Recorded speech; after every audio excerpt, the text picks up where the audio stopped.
نانک سکھ مذہب کے بانی تھے اور وہ بت پرستی کے قائل نہ تھے اور وحدانیت پر یقین رکھتے تھے۔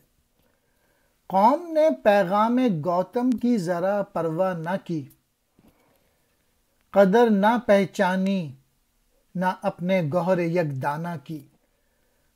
آہ بدقسمت رہے آواز حق سے بے خبر، غافل اپنے پھل کی شیرینی سے ہوتا ہے شجر۔ آشکارا اس نے کیا جو زندگی کا راز تھا، ہند کو لیکن خیالی فلسفے پر ناز تھا۔ اقبال کہہ رہے ہیں یہ بہت افسوس کی بات ہے کہ اہل ہند کے نے جو ہے وہ گوتم بدھ جیسے بلند مرتبہ انسان کی تعلیمات کی پرواہ نہ کی اور ان کو نظر انداز کر دیا، اور اہل ہند جو ہیں وہ بدقسمت واقع ہوئے کہ گوتم جیسے انسان کے مرتبے اور مقام کو پہچان نہیں سکے۔ اور جس طرح پھل کی مٹھاس جو ہے وہ درخت ناواقف ہوتا ہے، اس طرح اہل ہند بھی گوتم بدھ اور اس کی تعلیمات سے واقف نہ تھے۔ یہی وجہ ہے کہ انہوں نے گوتم بدھ کے پیغام کو جو ہے وہ صحیح نہیں سمجھا، اور اس کی وجہ یہ رہی کہ وہ تو صرف اپنے خیالات اور فلسفے پہ ناز کرتے رہے جو کہ خیالی تھے سارے۔ شمع حق سے جو منور ہو یہ وہ محفل نہ تھی، بارش رحمت ہوئی لیکن زمیں قابل نہ تھی۔ آہ شدر کے لیے ہندوستان غم خانہ ہے، درد انسانی سے اس بستی کا دل بیگانہ ہے۔ برہمن سرشار ہے اب تک مے پندار میں،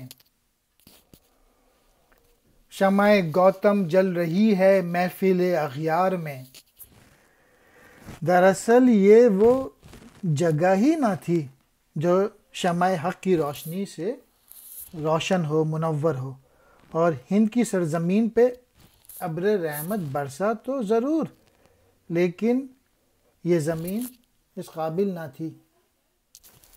اور افسوس کی بات تو یہ ہے کہ ہندوستان جو ہے وہ شودروں کے لیے دکھوں کا گھر ہے۔ اس ملک کا دل انسانی ہمدردی سے بالکل خالی ہے۔ اگر کسی برہمن کے اوپر شودر کا سایہ بھی پڑ جائے تو وہ آشنان کر کے خود کو پاک کرتا ہے، یعنی برہمن جو ہے وہ اونچی ذات کے گھمنڈ میں ڈوبا ہوا ہے، اور ان کی اس غیر انسانی سلوک کی ترجمانی ہے جس کی وجہ سے گوتم بدھ کی تعلیمات کی روشنی سے دوسرے لوگ فائدہ اٹھا رہے ہیں۔ میں پندار یعنی غرور۔ بدھ کا دے پھر بات مدت کے مگر روشن ہوا، نور ابراہیم سے ازر کا گھر روشن ہوا۔ پھر اٹھی آخر صدا توحید کی پنجاب سے، ہند کو ایک مرد کامل نے جگایا خواب سے۔ گرو نانک کے آنے کی وجہ سے ہند جو تھا وہ تبدیل ہوا، اور ایک عرصے کے بعد وحدانیت کی شمع جلی اور اس کا میسیج آیا۔ حضرت ابراہیم کے نور سے بت تراش ازر کا گھر جگمگا اٹھا، چنانچہ توحید کی یہ صدا پنجاب سے اٹھی اور ایک مرد کامل نے اہل ہند کو بیدار کر دیا۔